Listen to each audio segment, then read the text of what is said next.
تو لا عدوہ فرمایا، ساتھ میں فرمایا ولا طیرہ کا، بدفعلی نہیں۔ ولا طیرہ کا ترجمہ کیا ہے؟ بدفعلی نہیں ہے، کسی سے برا شگون نہیں لینا، کسی چیز کو برا اور منحوس نہیں سمجھنا۔ اسلام میں کوئی چیز بھی منحوس نہیں ہے سوا گناہ۔ نیکی برکت والی چیز ہے، گناہ نحوست والی چیز ہے۔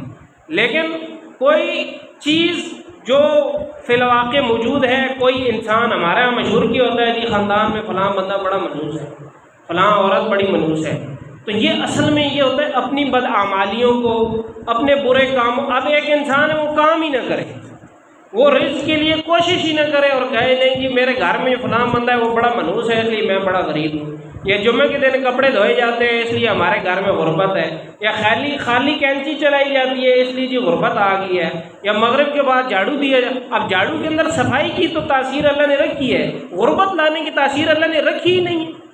اس کے بارے میں کیسے ہمیں وہم آ گیا؟ اس کی وجہ علماء کرام نے یہی بیان کی ہے کہ ہم چونکہ جدی پشتی مسلمان نہیں ہیں۔ جو جدی پشتی مسلمان تھے صحابہ کرام رضوان اللہ تعالیٰ علیہم اجمعین، ان سے بھی پہلے جو جاہلیت کے دور تھا اس میں بھی یہ چیزیں پائی جاتی تھیں، تو وہاں پر وہ چیزیں آئیں، لیکن حضور نبی کریم صلی اللہ علیہ وسلم نے ان کے دلوں کو مانجا، ان کے دلوں کو رگڑا لگایا، ان کے دلوں کا تزکیہ کیا، ان کے دلوں کو اللہ تعالیٰ کی طرف مائل کیا، ان کو اللہ کی کتاب اور حکمت کی باتیں احادیث مبارکہ پڑھ پڑھ کے سنائیں، ان کے دلوں میں ایمان کو پختہ کیا۔ اللہ تعالیٰ نے ان کے دلوں کو ایمان کے لیے آزمایا اور اس محنت کے نتیجے میں ان کے اندر سے وہ باتیں نکل گئیں۔ پھر جب وہ اسلام کو لے کر بغیر اسباب کے، بغیر جہازوں کے، بغیر بحری جہازوں کے اور بغیر ہوائی جہازوں کے، گھوڑا گاڑیوں پر، بیل گاڑیوں پر پیدل سفر کرتے ہوئے ہم تک پہنچے، یہاں بر صغیر میں جب اسلام آیا تو اس وقت ہمارے آباء و اجداد ہندو تھے، اور ہندو مذہب میں تو یہ سارے معاملات، بدشگونیاں، بدفعالیاں بہت زیادہ۔ تو ایک تو اس وجہ سے پھر ہندوؤں کے ساتھ رہتے رہے ہم، کتنے 100 سال مسلمانوں نے جو ہے ہندوؤں کے ساتھ متحدہ ہندوستان میں معاشرت اختیار کی۔ اس کی وجہ سے ان میں سے نظریات اٹھ کے اسلام کے اندر آتے گئے اور ان کے سختی کے ساتھ مقابلہ کسی نے کیا۔ مجدد الفسانی شیخ احمد سرہندی رحمۃ اللہ علیہ، انہوں نے ان چیزوں کا سختی سے مقابلہ کیا اور اس کے مقابلے میں قید بھی ہوئے، کوڑے بھی کھائے۔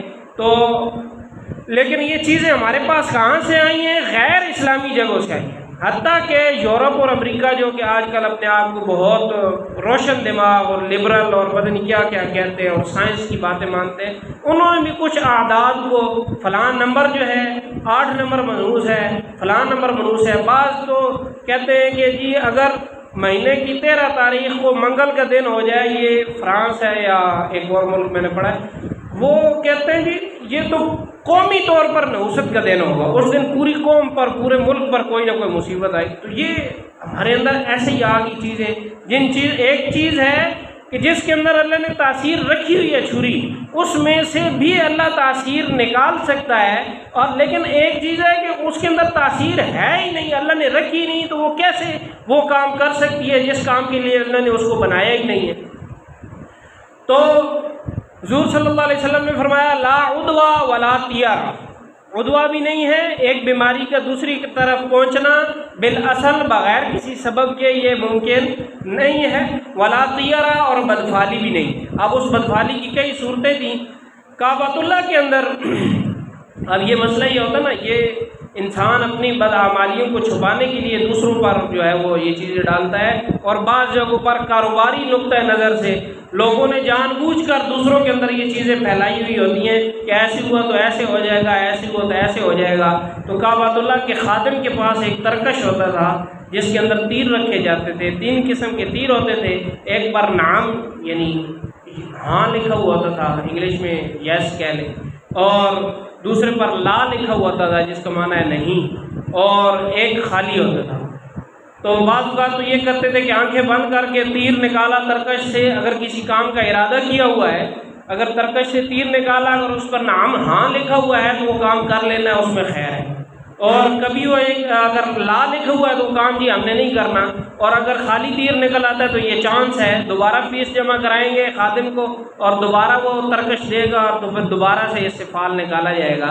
اور بعض بات یہ ہوتا تھا کہ جو بڑے تیر انداز ہوتے تھے اپنے آپ کو سمجھتے تھے تو وہ تیر نکال کے نشانے پر مارتے تھے، اور جو بھی تیر صحیح نشانے پر لگ گیا اس کے نام والے کے نتیجے میں ہاں کا فیصلہ کیا جاتا تھا، لا والے کے نشانے پر لگنے۔ تو یہ پہلے سے یہ چیزیں چلی آ رہی ہیں۔ حضور نبی کریم صلی اللہ علیہ وسلم نے تو آ کر جاہلیت کی ان چیزوں کو ختم کیا ہے، انسانوں کا یقین غیر اللہ سے اٹھا کر اللہ پر لگایا ہے۔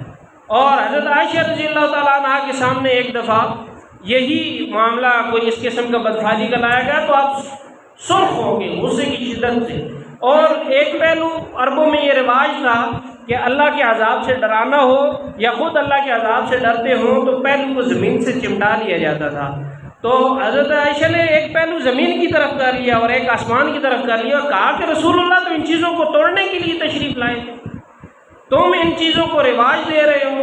ایک آدمی کو حضور نبی کریم صلی اللہ علیہ وسلم نے دیکھا کہ ہاتھ میں پیتل کی انگوٹھی یا کوئی کڑا یا کوئی ایسی چیز پہنی ہوئی تھی۔ رسول اللہ صلی اللہ علیہ وسلم نے پوچھا کیوں پہنا ہوا ہے؟ کہا کہ اس سے میں فلاں بیماری ہے، وہ بیماری ٹھیک نہیں ہوگی، ٹھیک ہو جائے گی۔ رسول اللہ صلی اللہ علیہ وسلم نے اس کو بددعا دی۔ کس نے بددعا دی؟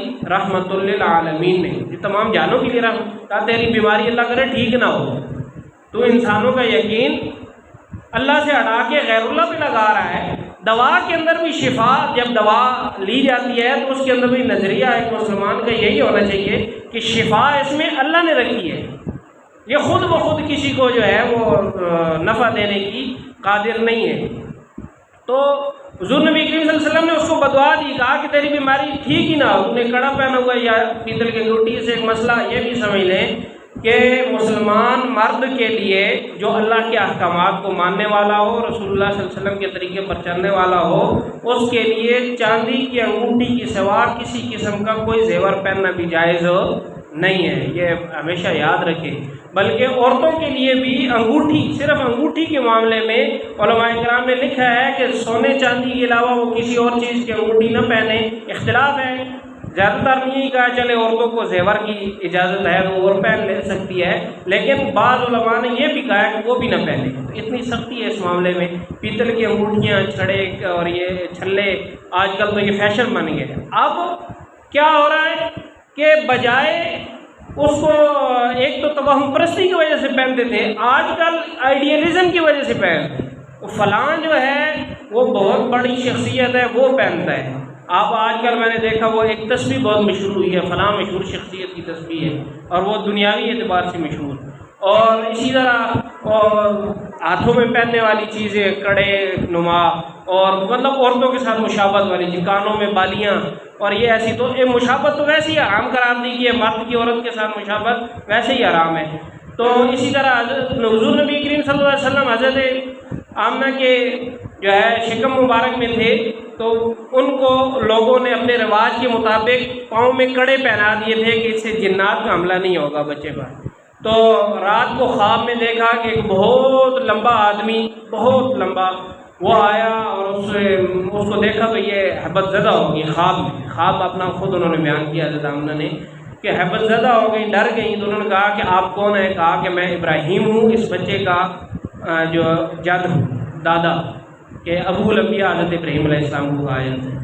تو پھر پوچھا حضرت ابراہیم نے کہ یہ پیروں میں تم نے کیا پہنا ہوا ہے؟ کہا کہ یہ مجھے لوگوں نے پہنا دیا ہے تاکہ جنات کا حملہ نہ ہو۔ تو انہوں نے اس کی طرف انگلی کی اور وہ ٹوٹ کے گر پڑے، وہ جو لوہے کی جو بھی چیزیں انہوں نے پہنائی ہوئی تھی۔ کہا کہ یہ جو تمہارے پیٹ میں ہے یہ تو آ رہا ہے ان چیزوں کو مٹانے کے لیے اور تم ہی ان چیزوں کو پہنو گی۔ تو اس پر جب وہ جاگیں تو وہ واقعتاً ٹوٹ کے نیچے گرے پڑے ہوئے تھے۔ تو اسی طرح یہ طیارہ طائر سے بھی ہے، پرندے کو کہتے ہیں۔